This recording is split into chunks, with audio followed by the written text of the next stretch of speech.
Hey guys, I want to talk about something that's the most important thing to me right now in my life, and that is sonship in God as the Father. It's something I had a lot of head knowledge of, but I didn't know it inside. I didn't know that I knew that I was a son. I knew because I'd read it and I believed that the Bible's true. But I still had a hard time because I thought I still had to do certain things in order for God to be pleased. I think there's a lot of people that way. There's probably a lot of you that are that way. And in a recent experience that I've had in a recent time that I had spent with the Lord, through my two youngest boys, God showed me sonship and what it looks like to actually be a son. What it actually is to be a son. We've made the gospel about a destination.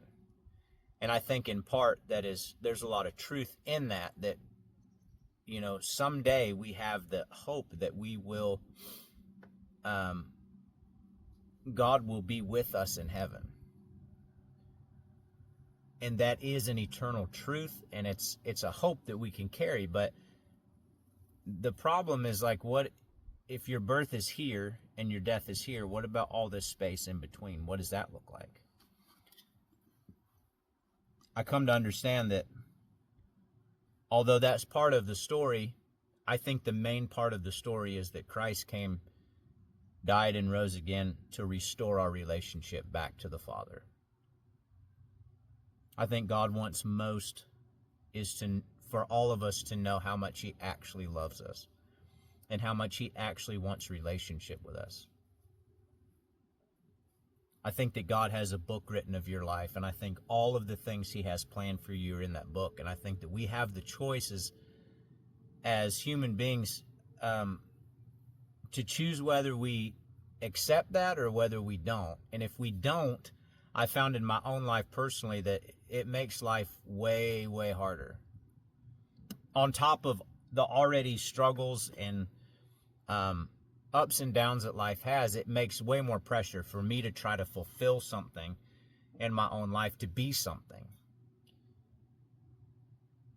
When I learned that I was a son, it took all the pressure off. I don't have to try to be a son.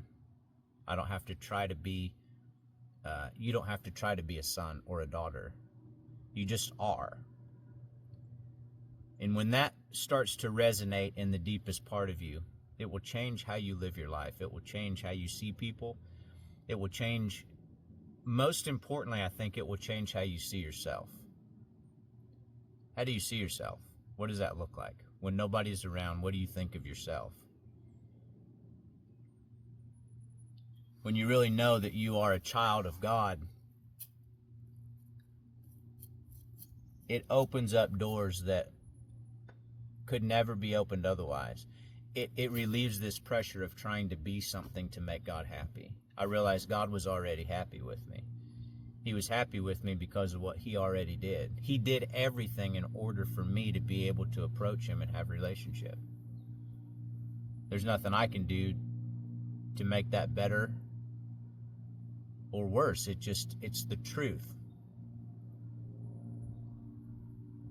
No matter where you're at in your walk, whether you doubt, whether you have questions, whether you have lies that have been told to you, or whether you're somebody that walks in full faith and you already had this knowing or have this knowing of sonship and daughtership and what that really looks like.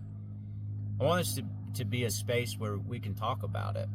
You know, this whole channel is like, we have a ranch and I have music and I have a family.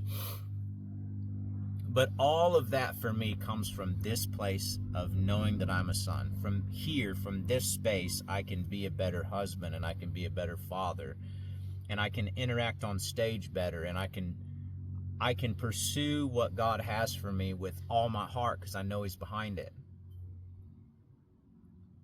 And I just want this whole channel to be a place where we can do that together as friends, whether you're a believer or not. if you have questions or don't. If somebody has a question, don't put them down for it. Don't comment back with hate. I don't want none of that on here. Okay? Don't be a Pharisee. Don't think you know that you've got it all figured out, because I promise you, you don't. None of us do. We're learning one day at a time. Christians, for the most part, are the biggest bunch of arguers I've ever seen. You'll take something that is true and you'll turn it into doctrine and you'll put somebody else down for it. If I read through Matthew, Mark, Luke, and John, I can't find where Jesus ever did that. The only ones he went after was the religious folks that thought they had it figured out.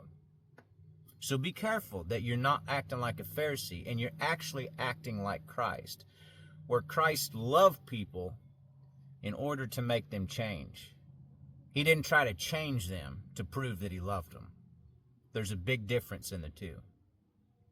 So let this be a space where if you have a question, ask it. If I have an answer, I'll do my best to answer it. If somebody else has an answer, let them answer it. If you're going through a struggle, let folks on here know about it. Let's create a place online here where we can all worship the King together. We can walk through this thing together, where you're not in it by yourself. Maybe you don't have a church community. That's fine. Let this start becoming that place for you. Leave your comments of where you're at in life.